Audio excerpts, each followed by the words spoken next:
राजधानी पटना समेत समूचे बिहार में भले ही कड़ाके की ठंड पड़ रही हो, लेकिन यहाँ का राजनीतिक तापमान काफ़ी गर्म है। हमारे साथ हैं अभी जदयू के प्रदेश अध्यक्ष वशिष्ठ नारायण सिंह। आइए हम सीधे उनसे बात करते हैं। दादा, आपके यहाँ आज सवेरे सवेरे बसपा के विधायक और कांग्रेस के विधायक दोनों आपके यहाँ आए। क्या राजनीति कुछ खिचड़ी पक रही है क्या? नहीं, कहीं से यही सही है कि लोग आए थे और एक एमएल से भी आए थे। कहीं से इन लोगों को सूचना मिल गई थी कि मेरा स्वास्थ्य ठीक नहीं है, तो इन दोनों को हम पहले से जानते थे। वो लोग स्वास्थ्य का समाचार पूछने के लिए ही हमारे पास आए थे, बैठे यहाँ काफ़ी देर तक। इसी बीच में प्रेस के लोग एक दो आदमी, वो पहले से ऐसे एज यूजुअल जैसे आपसे मेरा संबंध है उसी ढंग से आ गए, तो बैठे हुए थे। तो जो एक शिष्टाचार था, उस शिष्टाचार के चलते वो लोग आए थे। और चूँकि आज पहली बार मेरे पास आते तो इसमें न्यूज रहता। ठीक है, वो दूसरे पार्टी से जीते हैं और हमारा मिलने जुलने का ढंग आप भी जानते हैं।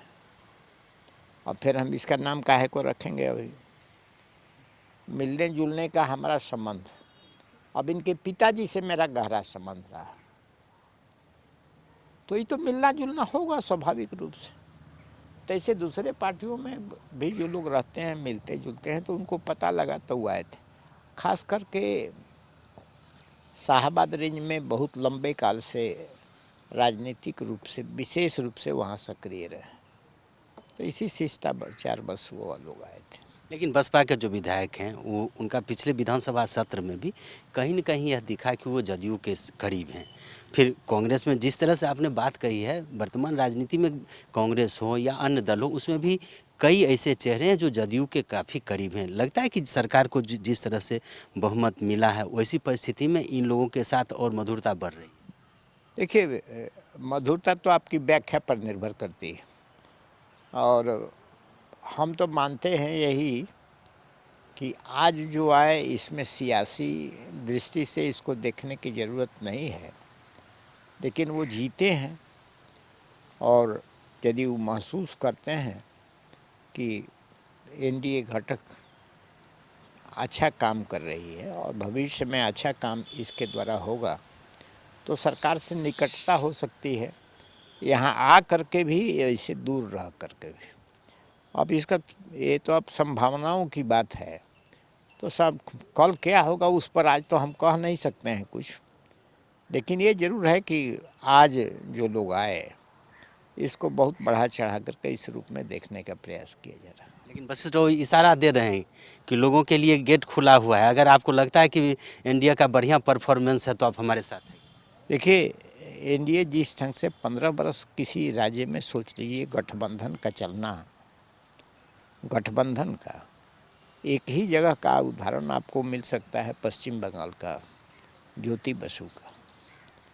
उसके बाद इतने लंबे काल तक गठबंधन का चलना, ये नीतीश कुमार की खूबी, उनकी खासियत और उनके मैनेजमेंट की एक विशेषता है। कितने दिनों तक सच बिहार के लोग पूर्ण रूप से एनडीए में विश्वास करते हैं। और आपको देखा 3 दिन की जो चैनल में आप लोगों ने सरकार बनवा दिया था, उस समय बिहार के लोगों की क्या स्थिति थी? जिस समय से आप लोगों का ये सर्वे का रिपोर्ट आने लगा चैनल पर, और 3 दिन तक जश्न मना रहे थे लोग, विरोधी दल के लोग, कि अब 2-3 दिनों की देर है, उसके बाद केवल जाके कुर्सी पर बैठ जाना है, फॉर्मेलिटीज है कुर्सी पर बैठना। देखिए, उस समय विशेष बिहार की स्थिति क्या थी? उस 3 दिन में आप महसूस करिए कि वोट का परसेंटेज जो हो, 3 दिन के अंदर बिहार के लोग महसूस करने लगे कि यदि ये लोग आते तो शासन का स्वरूप कैसा होता। तो इसलिए यह शासन एक अनोखा उदाहरण प्रस्तुत करेगा, ये हमको विश्वास है।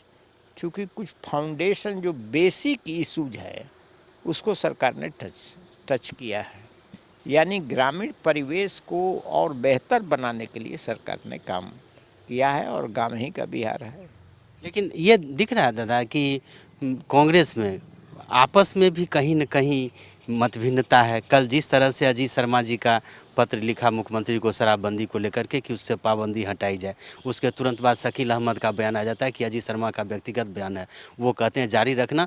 तो क्या कांग्रेस में भी जदयू के चाहने वाले लोग हैं क्या? देखिए, ये कांग्रेस पार्टी अब तो डूबती नैया होती जा रही है, और डूबती नैया से खतरा में देख के बहुत लोग पहले ही कूदते हैं। तो कांग्रेस को हम मानते हैं कि इनके अंदर मतभेद। सोच लीजिए, इतना अधिक सीट के बाद कांग्रेस का परफॉर्मेंस कहाँ? कांग्रेस की नींव कमज़ोर होती जा रही है। इसलिए उनके इसी बयान से आप समझ लीजिए कि कितना कंट्राडिक्शंस है इस पर, कि शायद ये तो विधायक दल के नेता हैं, अजीत जी हैं विधायक दल के नेता, विधायक दल के नेता हैं, उन्हीं के बयान पर ऐसी टिप्पणी हो रही है। तो कांग्रेस में तो कंट्राडिक्शंस बहुत रहता है, इसलिए ऐसे बयानों पर क्या। लेकिन मैं ज़रूर कहता हूं कि कांग्रेस की हैसियत प्रतिदिन, उसकी स्थिति लोगों की नज़र में और संगठनात्मक रूप से कमज़ोर होती जा रही है। तो ये थे वशिष्ठ नारायण सिंह। इशारों इशारों में इन्होंने संकेत दे दिया है, जदयू के द्वार सबके लिए खुले हुए हैं और इन्होंने बता भी दिया है कि कांग्रेस डूबती नैया है, यानी कि डूबती नैया से जिसको निकलना है उनके लिए जदयू का द्वार खुला हुआ है। कैमरामैन सुनील के साथ अशोक मिश्र, कशिश न्यूज़, पटना।